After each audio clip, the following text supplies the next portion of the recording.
ऐसा है कि इलाहाबाद प्रयागराज में 2025 में कुंभ मेला होने जा रहा है। उस कुंभ को देखते हुए चूँकि शहर में ई रिक्शा का प्रचलन बहुत ज़्यादा हो गया है, पूरा शहर यातायात से प्रभावित हो गया है। इस वजह से मानवाधिकार आयोग ने उन्होंने एक प्ली लिया और लखनऊ, कानपुर, बनारस की तर्ज पर इलाहाबाद में भी ई रिक्शे को जोन वाइज बांटा गया है। 17 जोन का मतलब है कि 17 जोन, जिसमें एक जोन में 3 थाने पड़ते हैं। 17 जोन को बांटा गया। 17 जोन में सबके कलर अलग अलग किए गए हैं। 35,000 ई रिक्शा रजिस्टर्ड हैं, लगभग 15,000 ई रिक्शा अनरजिस्टर्ड हैं। ये अनरजिस्टर्ड, देखिए ई रिक्शे का चूँकि हमारे यहाँ परमिट मिलता नहीं है, ई रिक्शा टैक्सी उसमें नहीं आती, टैक्सी कैब में नहीं आती, इस वजह से इनको ज़्यादा प्रतिबंधित किया जा सकता है। दूसरी चीज़ ये कि 17 जोन में बांटने का हमारा अभिप्राय ये है कि ई रिक्शे का कम से कम आवागमन कम हो और उस रास्ते में ई रिक्शा कम चले, जिससे आवागमन होता है। लेकिन एक चीज़ और हम बता दें कि कहीं कहीं नो जोन भी किया गया है, ई रिक्शे का नो जोन भी किया गया है। जैसे इलाहाबाद आप देख रहे होंगे कि ये अपना सिविल लाइन थाना है, उसके सामने चौकी है, सिविल लाइन धरना चौकी है, और सिविल लाइन बस अड्डे तक इसको नो जोन किया गया है। कटरा विश्वविद्यालय मार्ग है और कटरा का नेत्राम चौराहा, इसको नो जोन किया गया है।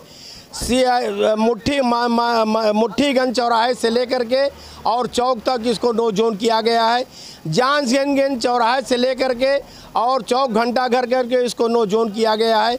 सबसे बड़ा हम एक चीज़ फ़ायदा ये यहाँ के शहरवासियों को देना चाहते हैं कि जिस रिक्शे में यदि कोई घटना हो जाती है, उस रिक्शे में बैठते हैं, उनको पता नहीं चलता ई रिक्शे का नंबर क्या है। इस वजह से उसमें हम लिखाएंगे, नाम लिखा रहेगा, पट्टी लगी रहेगी और उसका मोबाइल नंबर लिखा रहेगा। उससे यदि कोई घटना होती है, कोई दुर्घटना होती है, वो रिक्शा पकड़ जाएगा।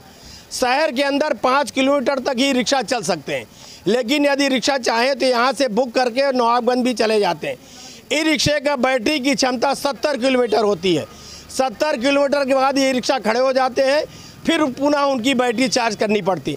इन सब परिस्थितियों को देखते हुए पुलिस आयुक्त, पुलिस कमिश्नर श्री रमेश शर्मा ने एक कमेटी बनाई थी, जिसमें Allahabad tempo taxi union, e rickshaw union, RTO, यहाँ के ADM सिटी या DCP नगर, DCP यातायात, ट्रैफिक, इन सब लोगों को लेकर के एक कमेटी बनाई। 18 तारीख को उस कमेटी, 18 जुलाई को वो कमेटी अपना भ्रमण करके पूरी रिपोर्ट पुलिस कमिश्नर को देगी। इसमें वन वे कौन कौन से रोड होंगे? वन वे हमारे पास एक लिस्ट है जिसमें 21 वन वे हमने किया है। 21 वन वे का पुल है और यमुना नहीं, फाफा मऊ का पुल तो जाएगा नहीं। फाफा मऊ पुल हमने नो एंट्री कर दिया। जो शांतिपुरम से आएगा फाफा मऊ तक रहेगा और जो झूसी तक रहेगा। जैसे यहाँ से एक रिक्शा जाएगा और उसको नैनी जाना है तो नैनी तक ही इस पार ही रहेगा, शास्त्री भी तक रहेगा, उस पार रिक्शा नहीं जा पाएगा। कलर भी चेंज किए गए? नहीं, कलर की पट्टी हमने चेंज किया है, क्योंकि रिक्शे में चाहे पेंट किया नहीं जा सकता, इसलिए उसमें पट्टी लगाई जाएगी, नीली पट्टी, लाल पट्टी, पीली पट्टी, ये सारी पट्टियाँ लगाई जाएंगी, जिससे रूट का परिवर्तन और रूट का नाम पता चल जाए। बड़ा सा लिखा रहेगा, रूट नंबर 17 गोल प्रकार लिख करके पेंट कराएंगे और उससे रूट लिखा रहेगा, जैसे आपने देखा होगा लखनऊ में हुआ है। आपराधिक प्रवृत्ति के जो लोग हैं, इनकी जो संगीन मुकदमों में इनकी बाकायदे हम लिस्ट बना रहे हैं और लिस्ट हमने बना ली है। स्टेशन से लेकर के जांसगंज चौराहे से लेकर के मुट्ठीगंज, जहाँ जहाँ आप GT जवाहर हो गए, इन सारे लोगों की लिस्ट बनी है। अभी हमारे पास ई रिक्शे के 11,000 लोगों की ई लिस्ट आ गई है। वही ई रिक्शा, एक चीज़ और बता दें, शायद आपको नॉलेज में, पहले पत्रकार आप हैं जो हमारा लेने जा रहे हैं, 76 ई रिक्शे, इलेक्ट्रॉनिक ई रिक्शे गवर्नमेंट दे रही है।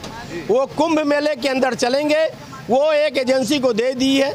इसका हम विरोध करते हैं, क्योंकि वो एजेंसी आएगी, 500 रुपया पर आदमी से लेगी और 3 टाइम चलाएगी, 8-8 घंटे, तो 5-15 रुपया हो गया, उसका तो पूरी कमाई हो जाएगी।